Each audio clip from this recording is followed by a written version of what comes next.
তুমি কেন এত আসে না হলে আমি এই ভাই, এই থামেন তো, একটু থামেন। কি করতেছেন আপনি? একটু বসে রয়েছে। মানে গান বাজাইতেছেন না গান গাইতেছেন? সবটাই করতেছি মূলত। মানে এই কি যে বলেন? গিটারটা একটু রানিং করার চেষ্টা করতেছি। মানে গিটারটা কি কিনে আনলেন? কত টাকাতে কিনলেন ভাই গিটারটা? এটা নিজে আপনার বানানো। নিজের বানানো? আরে ভাই আপনি কি বলেন? আপনি নিজেই চলতে পারেন, আবার গিটার তৈরি করলেন কিভাবে? আসলে বানাইছেন ভাই আপনি? হ্যাঁ, এটা সম্পূর্ণটাই বানানো। দর্শক কি বলতেছে, এই লোকে নাকি গিটার তৈরি করছে। দেখেন আবার এটা আবার বাজো, একটু বাজান তো ভাই, দেখি দেখি। আমি তো প্রথমে ভাবছি আপনি ঢাকা কোনো শোরুম থেকে কিনে আনছেন এত সুন্দর গিটার। না না, এটা আমি বানাচ্ছি। মানে যে কোনো গানের শুরুটা আপনার গিটারে?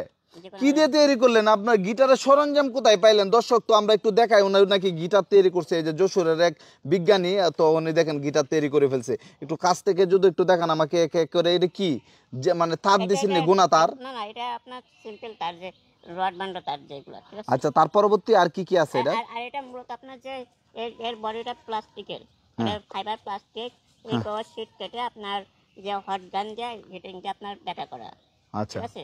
আর এর উপরে যে যা কিছু দেখছেন সব স্টিকার মারা, স্টিকারের জন্য এমন দেখাচ্ছে। মানে আপনি কি ভাই, আপনার মাথার মধ্যে এত কিছু আসে কিভাবে? আবার বাতিও জ্বলে লাল নীল, হ্যাঁ? দর্শক চিন্তা করছেন আসলে আল্লাহ কারে কি মানে জ্ঞান দেয় কেউই বলতে পারে না। এই ছেলেটার মাথার যে এত বুদ্ধি, তো আসলে মানে আগে জানা ছিল না ভাই। ভিতরেও তো তার তো না। হ্যাঁ, এখানে আপনার সব আইসি। আচ্ছা, আপনি একটু ক্লিয়ার করবেন এগুলি শিখেন কইতে? মানে অন্য একটা গিটার খুলে শিখেন নাকি এমনিতেই আপনি গবেষণা করে তৈরি করে ফেলেন? না, আমার হাতের কাছে যাদের থাকে আমি তাই দিয়ে চেষ্টা করি। তাদের চেষ্টা করেন, দেখেন তৈরি হয় কিনা নাকি? জি। তো যাই হোক, আসলে এই যে দেখেন মাত্র মানে 20 ইঞ্চি যুবক, সে কিন্তু আপনারা জানেন অনেক কিছুই তৈরি করতেছে বাংলাদেশের মধ্যে, আরো ভবিষ্যতে আরো কিছু করবে। তো ভাই আপনার পরিচয়টা বলেন, আর আপনার জীবনে কি কি আবিষ্কার করলেন? আমি চৌগাছা মডেল মাধ্যমিক বিদ্যালয়ের 10ম শ্রেণীর স্টুডেন্ট। হ্যাঁ হ্যাঁ অর্থাৎ চৌগাছা উপজেলায় আমার বাসা। হ্যাঁ হ্যাঁ। আর এখনো পর্যন্ত 1 থেকে 1.5 হাজারের বেশি জিনিস আবিষ্কার করেছি। 1,500 জিনিস আবিষ্কার করছেন? 1,500 জিনিসের নাম বলতেই তো এক লোকের মানে ঘুম হারাম হয়ে যাবে গা। 365 দিন হইলো বছর, একদিন করে যদি তৈরি করেন তাহলে মনে করেন যে প্রায় 4-5 বছর পর লাগবে দৈনিক একটা কিছু তৈরি করলে। 1,500 জিনিস আপনি আবিষ্কার করছেন? জি। মাশাল্লাহ মাশাল্লাহ, আসলে আল্লাহ পাক ওনারে ধৈর্য দিছে, মেধা দিছে, এই জন্য এত কিছু সম্ভব। তো ভাই আপনার পরিকল্পনাটা কি? যে গিটার তৈরি করলেন, গাড়ি তৈরি করলেন, আইফোন তৈরি করলেন, মানে আর কি করবেন? আমি তো দেখি কোনো কিছু বাকি রাখলেন না। হ্যাঁ, আমার মানে আবিষ্কার শেষ নাই, ঠিক আছে। এ পুরোজনক আগের আবিষ্কার। আর গিটারটা ঠিক তেমনই। গিটারটা মূলত আমার একটা ফ্রেন্ডের কাছে ছিল, একটা বড় একটা গিটার ছিল।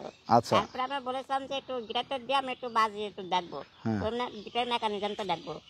আমাকে বললো যে গিটার তোর থেকে অনেক বড়, গিটার নিয়ে তোর কোনো লাভ নাই। মানে আপনার ফ্যানরা শুধু কি আপনাকে নিয়ে টুলি করে, মানে যে কোনো কিছু দিতে চাই না, যে অবহেলা করে, যে ছোট ভাই? হ্যাঁ, হ্যাঁ, এরকম টাইপেরই।